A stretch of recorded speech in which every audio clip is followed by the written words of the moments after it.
So today I'm going to share with you my perspective on the book Your First 100 Million by Dan Pena. Definitely one of the books that changed my life the most.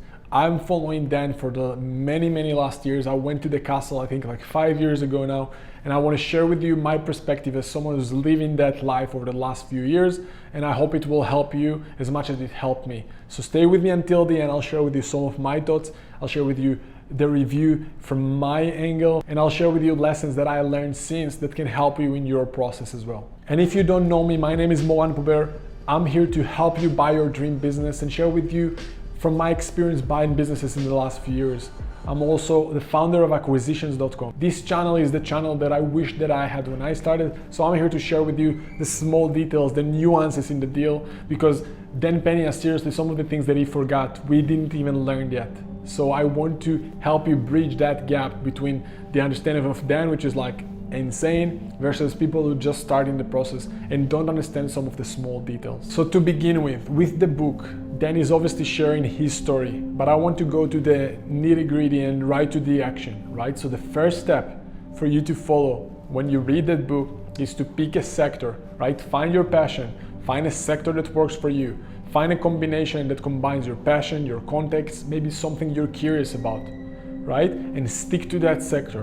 And your goal is to buy businesses in that sector and grow by acquisitions, by buying other businesses. For me, it was the tech space. I had apps, I had e-commerce companies, I had SaaS companies, I had digital publishing companies, right? So you need to pick what works for you. What are you curious about? What do you want to be involved at? And if you're not sure what sector to pick, any sector is good than no sector at all.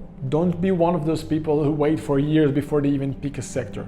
Just think with yourself right now, what sector can you pick that will combine your passion, your contacts, and your experience and expertise, and perhaps a sector that you're curious about. Pick a sector, stick to that sector for at least the next year. Because even if it's going to take you a year to buy just one good business, it can change your life. Because the businesses we're talking to buy are businesses doing at least $1 million in revenues. To get to that revenues from scratch going to be really difficult for you, right? Most startups fail. So it's better for you to wait a year until you buy one good business than to start from scratch and have 99% basically chances of failing. So remember, after you have your sector, your goal now is to grow one business at a time, not one client at a time, which most business gurus will tell you. They'll tell you go and start a business and grow one client at a time. No, what we're doing here is growing one business at a time. Instead of getting a client, we're using the same time, the same amount of effort, and sometimes the same amount of money that it will take you to get one client to just get one business. And the way we do it is we use OPM, other people money. We are going to financial institutions and we basically tell them, hey, financial institution, I want to buy this business. How much can you lend me against the assets or cash flow of that business? And every different institutions will have different rules that they will share with you. And you need to take those things into consideration when you're approaching the business owner and negotiating a deal with them, right? And you're probably asking, hey, why would someone sell me his business? Well, the reason that they'll sell you the business is because they're motivated to sell the business. They have a reason to sell the business. It's very similar to real estate. Why there are people who are selling their house?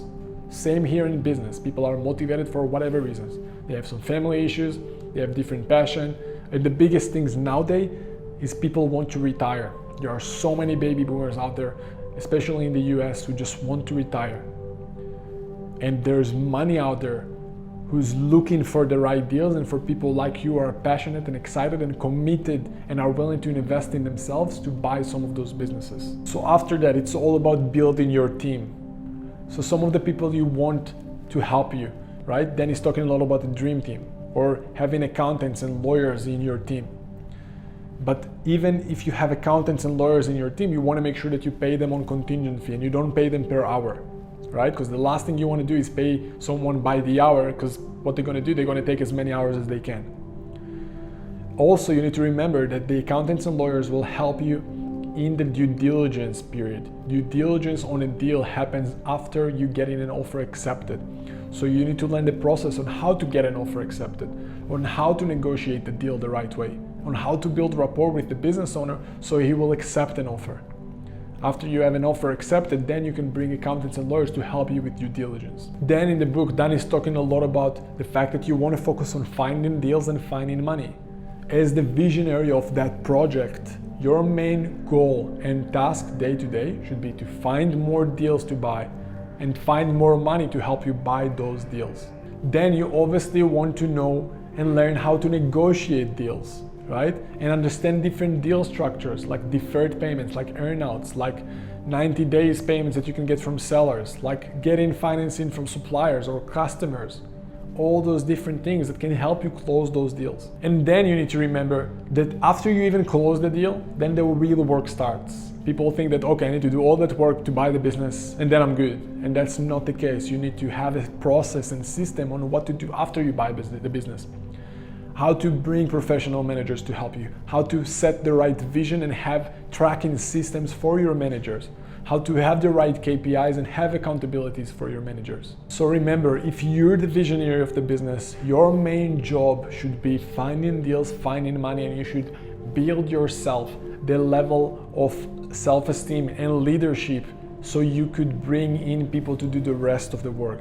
So you can bring in industry experts. So even if you want to own a company in an industry that you know nothing about, you can, because you know where to bring those experts from, because you know how to handle people who will manage the day-to-day.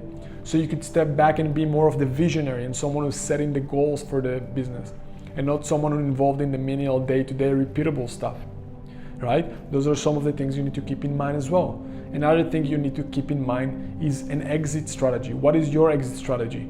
Do you have something like that in mind? Some people come to me, they're telling me, hey Moran, I don't want an exit strategy, I just want to continue to run the business forever. That's okay. People like Warren Buffett, they're buying businesses and they hold them forever. That's okay. You can take money while you own the business, right?